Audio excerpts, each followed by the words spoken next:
Welcome, everybody, to the Speaking Up with Patrick Schilling podcast, the podcast that aims at expanding your horizon. You already guessed it. My name is Patrick, and I just love having great conversation with amazing people. So, bear with me as I present to you amazing speakers whose ideas may truly change your life.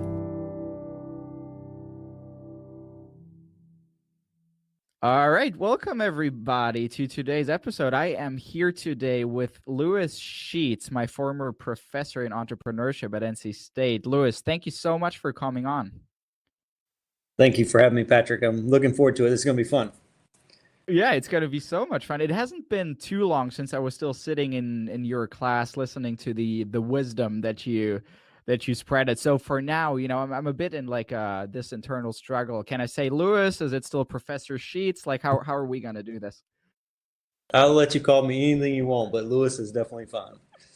All right, let's go with Lewis then. Well, Lewis, yeah. I don't think it's going to be a surprise for you. I think I've told you a couple of times before how much I admire your work and you personally. And I've had the luxury of really sitting through a couple of your classes. But for anyone who does not know you as well as your students do or as I do, tell us a bit about yourself. What's your background? What do you do to get through the day?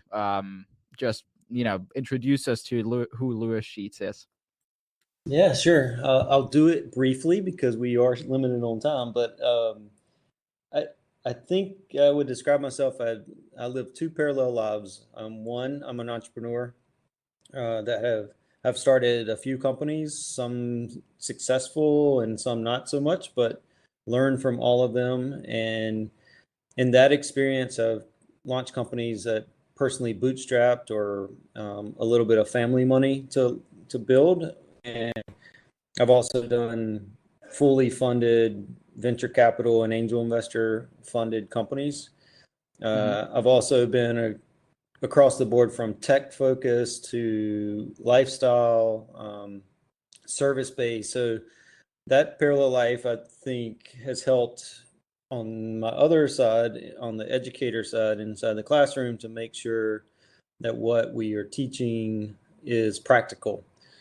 So I would describe the other side of my existence as a professor, someone who deeply cares about the path of young entrepreneurs that happen to be students at NC State for sure, but I don't limit it to that by any means. So if I had to sort of do it in two quick words, I'm an entrepreneur and an educator at the same time. Yeah, that's cool. And I think your two parallel lifestyles really profit from each other. I mean, a lot of your experience goes into your teaching, and I'm sure your teaching also affects like the entrepreneurial spirit of your students. And it's really cool to see, some of the work you do. But I want to like to start us off here, get a bit into your first attempts as an entrepreneur, like when you were, my age, I think like early 20s, late teens, like before you started your first company. What was your drive? What did you want to do, and what did you actually do as kind of your first attempts in entrepreneurship?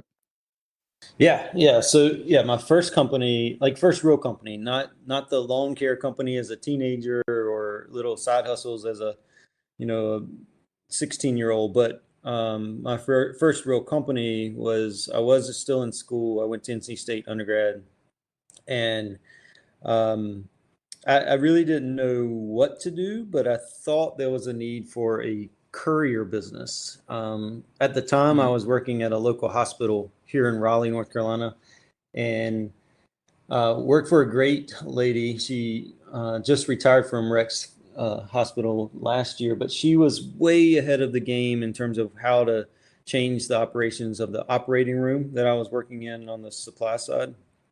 And through that experience, we were going through a lot of couriers in my day-to-day life at the hospital, and I thought I could start a courier business and do better than what they were doing. And that's where I started. And, in retrospect, it was a dumb way to start a business. I didn't really understand who the market was. I literally had business cards that said anything, anytime, anywhere. which is not what you should do. And part of the reason I teach is so students don't make that mistake again. But it did at least get me out there to do something. It was, I tell this story often. I probably told it in a class you were in, but one of my favorite days in the beginning of that company was picking up an organ, a kidney or a liver or something like that at the airport, driving it 2 hours to a research hospital, dropping it off, coming back to Raleigh, picking up cheese sticks at a restaurant, and delivering it to a lady living in a hotel, right? So that was definitely anything, anytime, anywhere. And sort of described how we operated. We just didn't know what to focus on. We just knew we needed to build a company. It was really about 4 or 5 months in that I was able to identify a true niche and a gap in the marketplace delivering medicines to nursing homes. And when I finally recognized that, we truly pivoted and built really what was more of a logistics company than a courier, where we developed dedicated routes that ran throughout the night, similar to what FedEx or UPS or the post office does. But we had this specific time period where we pick up at 6 p.m. at night and run routes all throughout the night till 6 a.m. And we covered in the U.S., North Carolina, South Carolina, and Virginia.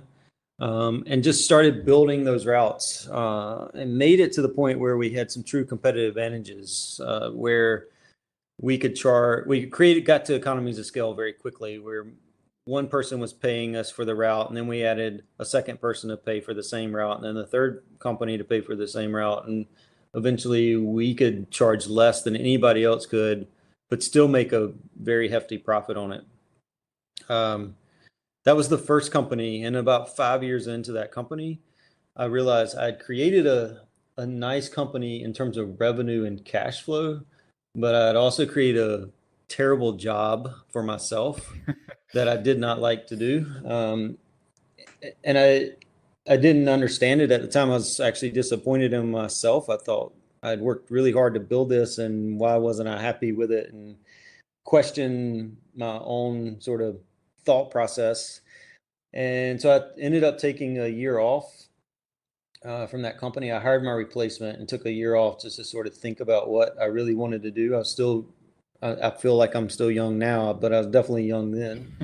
And during that year, as the year I started teaching at NC State, and I really fell in love with that aspect of the being on the other side of the classroom and living through this ideation and launch over and over again through students. And that was my reckoning moment of that's really what I'm good at. I love the ideation. I love the action that comes from that to actually do something with the ideation, vetting the process, articulating it to the right people, and then starting the company. But even in the companies I created after that first courier business, it's the similar model where I will get to a point where I either lack the skill set or the patience to go past a certain point. So every company I've started since then has followed the same path. Around 4 or 5 years in, we've either sold the company or hired my replacement and let that person take it on the next level, and then eventually selling the company within 10 years. And those companies include a commercial bakery, a GPS company that tracked pets, and eventually Alzheimer's patients and autistic children, data analytics and reporting company, and then now, of all things, a really cool neighborhood wine shop. And do you still drive around with organs in your trunk for fun, or is that life behind you? That life is definitely behind me, and I get cold sweats when I think about having to run the routes that we used to run as we started, because when we first started the company, I literally had to wear all the hats. So I would drive routes at night, and then try to make payroll during the day and hire people and market and do sales. So it was an amazing experience, but I'm glad it's way behind me. I can see how you're glad about that. Well, before we move a bit more into the ideation part, walk me through the emotional journey that you had as an entrepreneur a little bit. You mentioned, you put a lot of effort into building that company and then realized it's not something you want to do for the rest of your life. I think a lot of younger entrepreneurs are, go through a couple of a couple of like stages of emotions where they kind of have this idea or this desire to do something other with their life than work 9 to 5, but they want to create something. But then, they might be afraid to take the step to quit their job to actually do something on their own. So what would from your experience, what does it take to actually make the step from wanting to do something, wanting to start your own business, to actually doing it? Like, what walk me through that emotionality of it a little bit. Yeah, that's a good question, good point. Like and that's, if you look at the population in general, right? That is the differentiator where the entrepreneur does take the leap, and the non-entrepreneur continues to talk about it, never has that actionable moment, right? That, launch or quit the job or pull things together. What has to happen though is, in anybody's psyche, you have to be comfortable with the decision you're making. And for each of us, that's going to be a different comfort level. Some of us are going to be more risky than others, but you still should mitigate your risk. I use the example of, jumping out of an airplane. I've jumped out of an airplane before, but I didn't pack my own chute because I don't know how to pack a chute. I mitigated my risk by making sure that somebody that really knew how to pack a chute packed the chute, right? And I was strapped to somebody that knew what they were doing when I did it. I think it's the same thing in entrepreneurship. Like, make sure you're surrounding yourself with people that are giving you good advice and validating your concept. The caveat to that is, at some point you have to do it. You can't just continually analyze the doubt and the questions in your mind, because you will spin in circles over and over and over again. But ultimately, I try to find what's the comfort level I can live with personally to make that leap, and then that changes as your life goes on, right? You gain a spouse, and then potentially you have children, and you have to start weighing other pieces in that decision. What's the comfort level of everybody involved? It's hard to separate those when you start building your own family. So that's why I'm try to encourage young entrepreneurs to act early, because the further out you get, the harder it is. It's not impossible by any means. We have a lot of good success stories of entrepreneurs launching, in their 30s, 40s, 50s, 60s. That happens, but it's a lot easier to do it when you're younger and you have less baggage, if you will, or less commitments is probably a better word, less commitments that prevent you from having to get to that comfort level. Right, right. So essentially college, I would imagine, or like immediately after college might be a good starting point for young entrepreneurs to really take that leap of faith. And I think like another aspect to that, you mentioned the baggage that an individual might carry around, but also, the friends and family, or I would imagine can play really a major role in that. Did you perceive them as being supportive? Did your parents tell you, or your friends tell you, look, Lewis, go ahead and start your own company? Or did they have like the, understandable but maybe a bit stereotypical, son, you should get a job that pays you well? Like, how was the perception of your social circle? Yeah, it's a cool point. Like, I think everybody has their circle of friends that are more encouraging and only say positive things to you, and then you have that, maybe in that same circle, the ones that are more pessimistic and look at things differently. It's got to be a balance, I think. For me, my parents have always been tremendously supportive and believe if I think I can do it, then I will do it.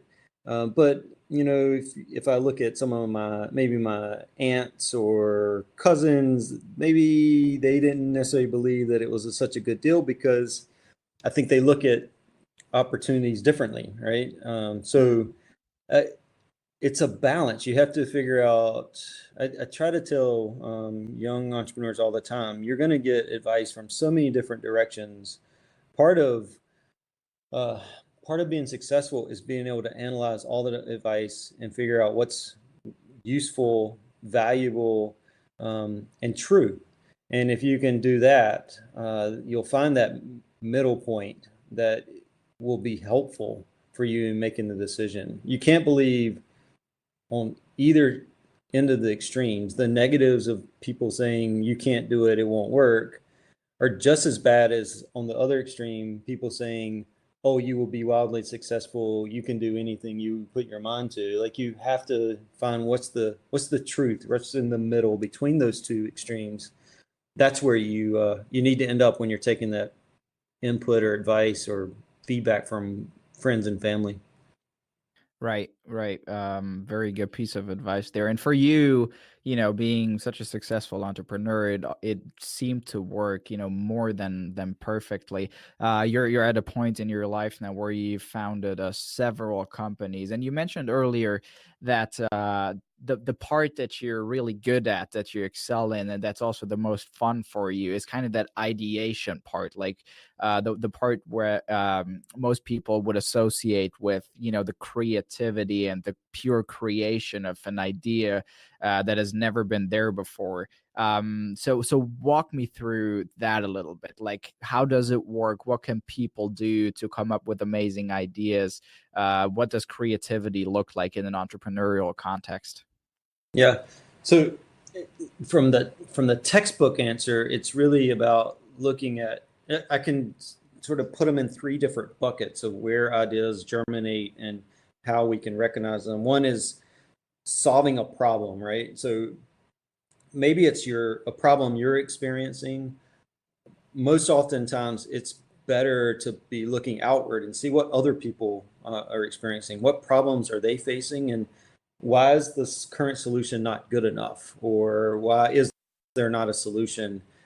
And diving into that. So that's typically the first bucket. Look for problems that haven't been solved, and there's tons of examples of that. How we've taken and built companies and ideas around that. The second is changes in the environment. When we talk about economic changes or social changes, technology changes, or political changes, like what's the catalyst that's happening to create a new opportunity? So is there a new law going into place that creates a new industry, or is there a social change that creates a new market, or a new target market, or a market that needs a new product, right? And then Mm. the last is a gap in the marketplace. And we typically see gaps in the marketplace where you have market leaders, right? So you have typically two leaders that are vying for majority of the market share, but they're leaving out a segment or a niche in that market that's not being served, because you can't be everything to everybody, and finding what that gap is and then filling that gap. And if you can do all of those, right? So if you can actually solve a problem for somebody and fill a gap and take advantage of a change in the environment, that's the ultimate sort of, yes, you have something here, let's pursue it. But it's almost always got to fit in one of those buckets, at least one of those buckets, when we're looking at new ideas. The key is to be aware, right, and actually pay attention, and not become what happens typically. The further away from the start of your career, for example, the more you get into a day-to-day routine, right? Mm. And in somebody, so you might define it as a rut. Hopefully you're never in a rut, but you are in a day-to-day routine. So you lose focus of what's happening outside your periphery. You focus on what's happening day to day, and you miss what's happening around you. So what I encourage anybody to do, if you're really interested in how do you develop and recognize new concepts and opportunities, is have a wider view, right? Understand new experience new experiences, get out of your traditional day to day and pay attention to what do people complain about, or what gaps are actually existing, or what's changing, and then that you can take advantage of. That could come in your day-to-day life, but it's more likely that you will see something that's worth pursuing if you look deeper and wider as you sort of go through life. Right. And what would your kind of, tips and tricks be to achieve such a shift of mentality? Because, breaking out of your day-to-day routine is on the one hand, not something that is particularly, easy for people, and on the other hand, maybe also something that makes people feel uncomfortable in a certain sense. So do you have some pieces of advice on how, people, especially younger people who have never been exposed to certain aspects and might still be in development, like what can they do to get that broader view, to, expand their horizons, and to kind of, become able to spot certain opportunities that the market might present? Yeah. So I think you mentioned the being uncomfortable. I think that's a good thing. Figure out what you're uncomfortable at and do that, right? To get out of your comfort zone. And there's a couple ways to tackle that, right? It's easier to say that than it is to do it. So, one trick might be to set a goal for yourself every week or month. So if you're not comfortable in social networking settings, then you make a goal that you're going to go to a new networking event or new social event every week, right? And that is out of your typical day-to-day life. Then now you've started, right? Or you are going to take a class in something you've never studied before. Take a continuing ed class in something you've never studied before. There, you're getting out of your typical routine. Be adventurous, right? If you're not normally an outdoors person, then every month or every week or however you want to define the time period, like do that. Like go kayaking, go, tour a park, whatever. Like just do something different and put it on your calendar. If that's the typically what happens is people get in that day-to-day routine and they live and die by their calendar. Just make a space for it. Make it part of your calendar. Live, and then it will become that new experience that you can start to thrive off of. I think the ideas and awareness come from other people, right? The way we observe other people, the way we interact with other people. So the best thing to do is to engage with other people, either showing up and meeting or watching and observing how people interact with each other or products or services will get you out of that routine. And if it takes you having to put it on your calendar, then do that. Eventually it will become common nature and you will start recognizing things that you never recognized before. I live this every day. I see concepts and ideas every day. And then it becomes the opposite problem of, holy crap, I got another good idea, but I don't have time for another good idea. And you continually sort of stack these on top of yourself. So there is a tipping point. It's a blessing and a curse at some point, but it's definitely more of a blessing than a curse is, for sure. Yeah, I think everyone who has ever experienced, something like that before, or who has had an idea and kind of had the idea hedging over a certain period of time would absolutely agree. And let's actually put ourselves into that scenario. Let's say someone has a very great idea. They have talked to a couple of people. They have conducted some sort of first feasibility analysis. What do they do to make it happen? How do they sell their idea? How do they move on from the pure idea stage to actually creating a tangible, service or product that they can market and that they can, make a living off? Yeah. So when we talk about feasibility, it depends on how we're defining that. Is it feasible for you to actually create it or build it, right? So if it's a product, could it actually be built?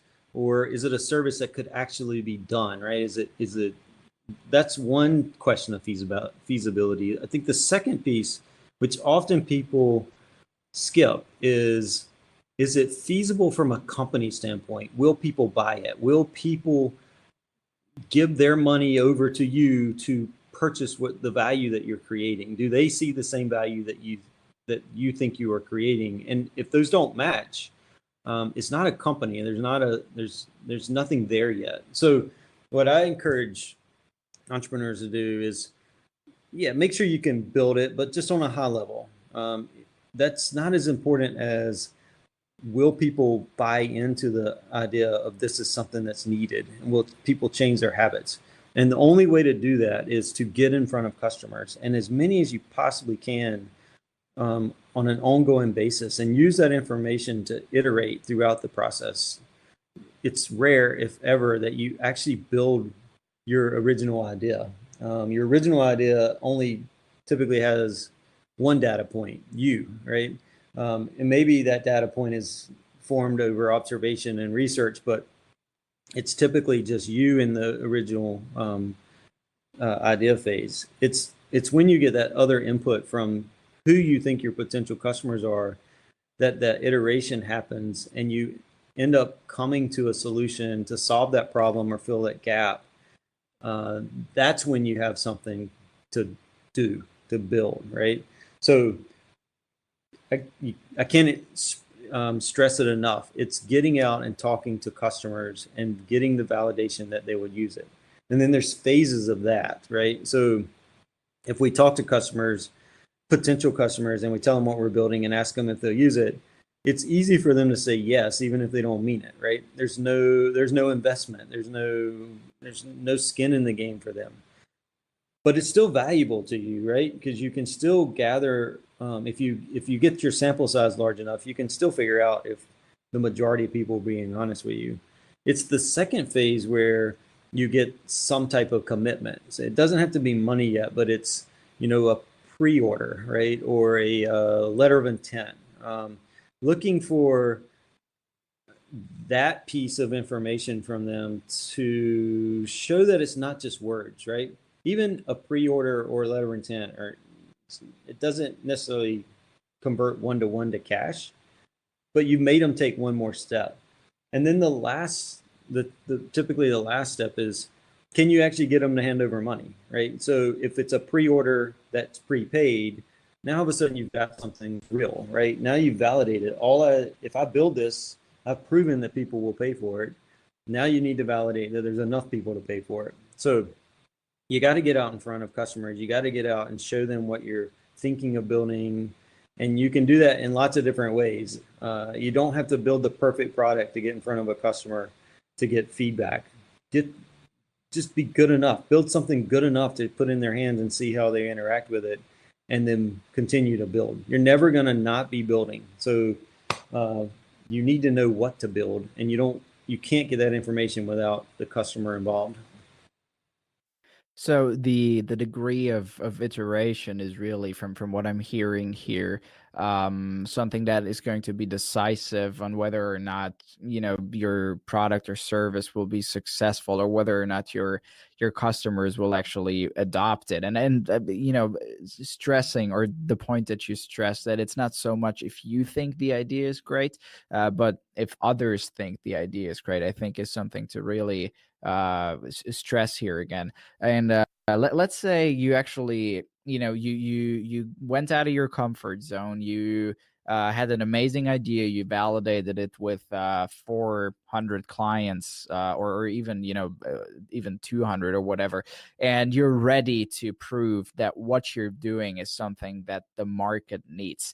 Then it's time for you, to either self-fund, get to friends, families, whatever, or to get investors involved, people that have the money, that have the knowledge, that can syndicate networks if need be. What is your recommendation for sort of the ideal pitch? How do you sell your idea to someone who not only knows more than you do, but is also more experienced than you might have over the next 10 to 20 years? Yeah, it ultimately comes down to you selling yourself, right? It really is not about the idea at this stage, in this early stage of raising funds. It's not really about the idea. It's about the person or the team behind the idea. Can they actually execute? Because if they can't execute, it doesn't really matter how great the idea is. If they don't deliver, then it's money that's wasted in the investment. So typically, most investors are investing in the people and not the concept. So selling that to an investor is selling why you're the right person or why you're the right team, and that's storytelling, right? So outside of this idea, what have you done to be successful? That could be, getting into college when things were stacked against you, or passing the chem exam when you weren't expected to. You make it your own. You have to make it personal, but it's got to be it's got to resonate to them that, yeah, I can trust this person is actually going to be able to execute and deliver on the ideas they have.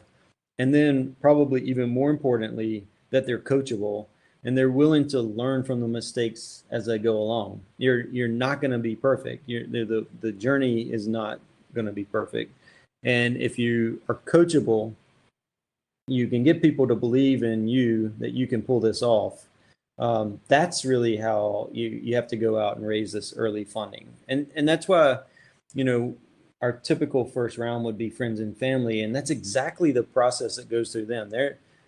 They might get excited about a cool idea, and maybe that's part of it, but they're ultimately, if you really look at why a family member or friend would write an investment check in a non-existent company that's basically just your idea, it's because of you, right? It's because of the person behind the idea, and there's some type of emotional connection to believe that they could pull this off, or they wouldn't write the check. It's just not going to happen, and that continues throughout that process. So even after the friends and family, when you're talking those early angel investors, they have to have that belief that you and the team behind you could actually execute and pull this off. If you put those pieces into play, the rest will start to follow, right? If you have the right team will recognize what the customers are telling you. The right team will recognize how to iterate and build the right product. The right team will recognize who are they missing, and how to actually pull off the grander scheme of the concept. It seems simple, but it is somewhat simple. Focusing on the right team, the concept will germinate around that. Right, right. And it's definitely something. I mean, getting in front of people, even if it's in an investor group of 2 to 3, or even if it's your own family, is something that for some people, is just the absolute nightmare. Like they literally wake up overnight during the night, sweating about that kind of stuff. However, it's not to say that an entrepreneur is always someone who necessarily has to be an extrovert or necessarily has to have those sales traits, that one might typically associate with being outgoing and being successful in business. So are there any patterns on how personality or certain traits of personality correlate with success in entrepreneurship? Is there any findings regarding that in the current state of literature? I'm not sure if I can address the literature. I can tell you, you're absolutely right. You don't have to be an extrovert to be successful and even be successful at fundraising. I consider myself an introvert. I really, really do. I'm not comfortable, or it's not my favorite position to be up in front of a room or in a big environment like that. But when I mentioned about getting outside your comfort zone, you realize that if your ultimate goal is, at B, there's a lot of things that have to happen between A and B. And if it's getting in front of a room or getting outside that comfort level of being in a large crowd, you just got to get over it and do that, right? That's just you grin and bear it and make that happen. And what will happen when you do that, the more you do it, the easier it will be, and the less threatening it will feel, and the less anxiety that will happen. It will happen over time. times it might take longer for some people than others, but it's that practice, right? Um, Telling your story, building the company, validating the idea, it takes practice, right? That's why we have serial entrepreneurs that can raise money or launch companies easier than first-time entrepreneurs because they've had the practice, right? So if you put that, all of those skill sets into practice, you're going to be better at it. I think the ultimate message is to be yourself, right? If you are typically a shy person or not comfortable in those typical pitching environments, if you will, still remain yourself. Get people to connect to you. Just talk to them, right? Just like you were trying to talk to your friends about your idea, try to create that environment. It ultimately is what matters the most, is that people can connect with you, whether you're actually selling your product or if you're selling the idea of investing in your company. It's got to be that connection to you that sort of puts it over the top. So be yourself, tell a good story, and just continue to practice throughout the entire journey. Cool, cool. I guess that's going to be very comforting to hear for a lot of our listeners here. Now, Lewis, for the last couple of minutes, I would like to shift the conversation a bit to a more metaphysical level and talk more about the general state of entrepreneurship and where you see the economy heading a little bit. Now, I'm sure there are way more statistics who would provide evidence to that, but over the last couple of years in America, at least, we have periodically seen a slight decrease in the amount of startups being founded. We've seen a very strong centralization of entrepreneurship in kind of the Silicon Valley ecosystem. That's something that's also starting a little bit in Europe with some hubs such as Berlin for fintech or Lisbon as something that's emerging, and I'm sure also in other parts of the world. How do you, as someone who loves ideation and loves to create something out of nothing and loves to um order into a state of constructive chaos, how do you view sort of the grander scheme of entrepreneurship in our society and the values that are attributed to entrepreneurship in the sake of generating as much progress as possible? Yeah, that's a cool question. I think there's two aspects of that. Right? One is like to think big, right? So when you're coming up with that concept, like how big can you possibly get that, right? And I want young entrepreneurs in general. I want entrepreneurs to think that way. Like, what's the what's the cap? How big can I build this? Am I building something that serves the world, or am I, I want you to think that way. But in reality, we can boil these things down to small little micro economies. I like going to, you know, if you talk about the U.S., right? You mentioned Silicon Valley, and then you have hubs like Austin or Boston, Raleigh, Atlanta, like these different little ecosystems that pop up. There's a lot of similarities in each one of them, and inside of those ecosystems, you are solving problems and filling gaps inside of that ecosystem that doesn't necessarily get outside of that ecosystem, and that's fine, right? They're typically big enough to sustain that if you're trying to build a scalable company.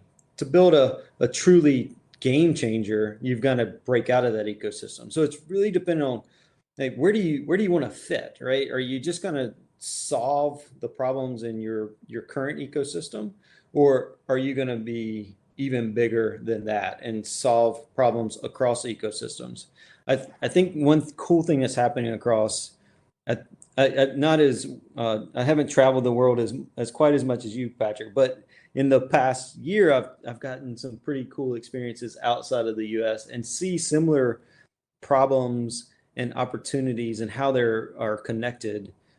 And it's not that different from each place. It's just of um, different degrees of complications, I guess. So if you take a location like Silicon Valley, where typically you think about plenty of resources, funding, talent, customers, those types of resources. There's lots of access to that, and it's a great place to start a tech company, right?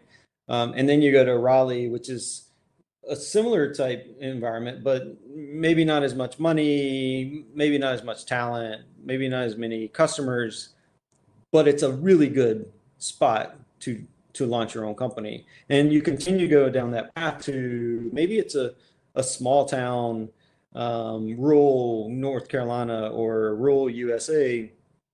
It's still an ecosystem that can be taken advantage of. And it's by addressing and embracing this entrepreneurial mindset in any of those ecosystems. And then you get to this global scale of embracing this entrepreneurial mindset.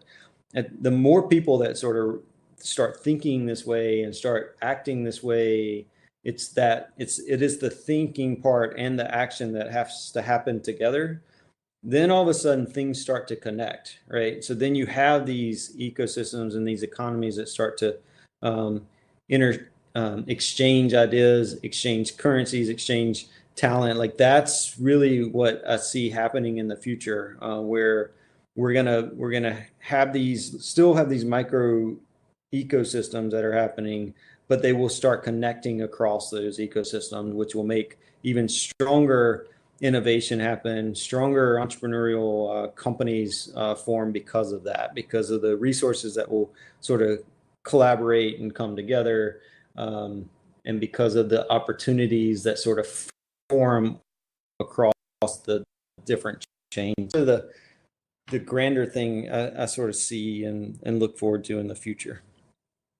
Yeah, that sounds amazing. But so how can people, especially younger people, kind of get on the bandwagon of that? I mean, as someone, I mean, you're building, an ecosystem that is incredibly innovative and that produces a lot of startups in Raleigh. I've been fortunate enough to witness it in person. How do people kind of get involved with that? Like, do all of them, have to move kind of to Silicon Valley or to, Raleigh or Austin or Berlin or whatever it may be? Or what for you makes an ecosystem like that? And how can people, start small in their own village, as you mentioned?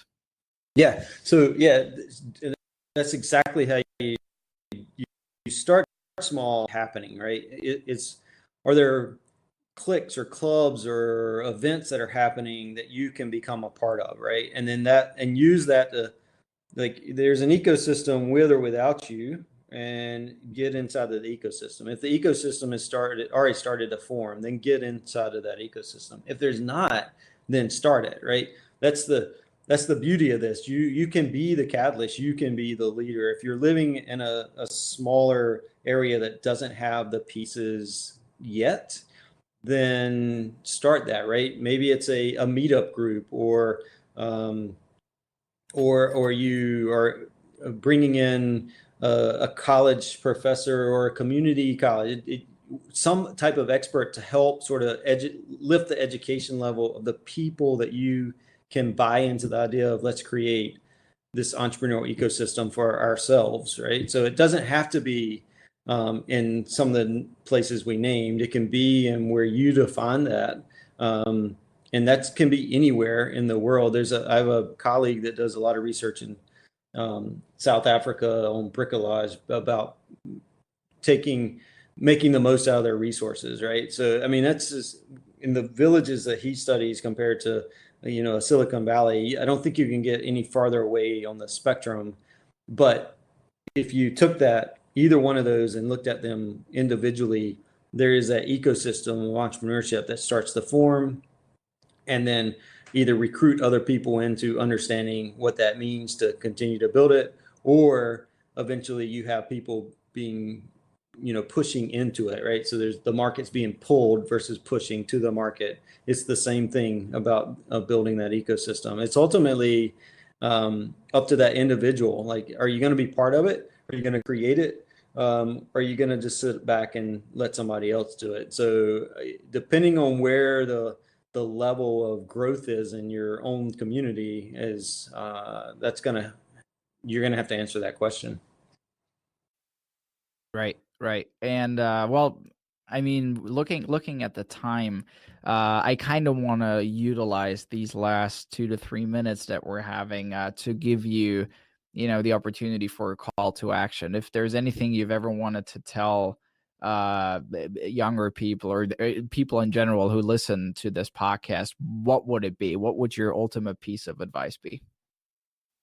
Ooh, I don't know if I can limit that to a couple minutes. I will say, I think I think the biggest thing I want entrepreneurs in general, but definitely younger entrepreneurs, because that's where I sort of live, is you have to have the action part. You have to act. You can't just talk about it. You can't just come up with great ideas and not do anything with them, right? So that doesn't mean you got to quit your job. That doesn't mean you got to sell everything and live a pauper's life, right? It means you're doing something, right? So is it you're, instead of working 9 to 5 during the day, you're working at night and focusing on your concept and launching your company during the day? Or is it the other way around, where you are working after hours to get your concept off the ground to a point where you can afford, and when I say afford, doesn't necessarily mean money, but you can afford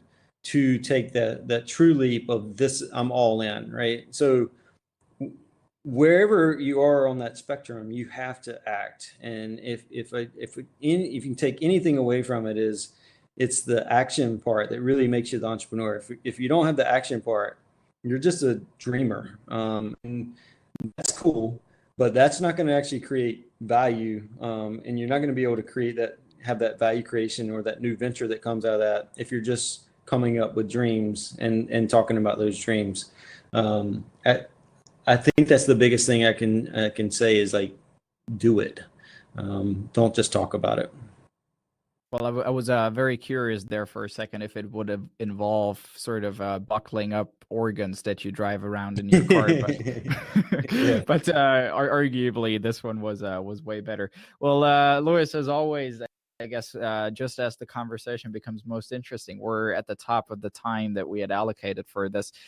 Is there any particular social media presence we can refer our listeners to where they can follow you or something, or reach out to you? Sure. I'm on Twitter at, you caught me off guard. I'm not even sure my Twitter handle. I think it's at Lewis Sheats _SHEATS. I think that's right. And then I like getting people to my Instagram page, because you can actually see the real me, and it's not a lot of entrepreneurship stuff. It's just about me, and that's at LEWATNCSU is my Twitter. I mean, my Instagram. Those are probably the two best places to learn more about me. Yeah. All right. Well, I'll make sure to link both of them in the description to wherever this is going to air.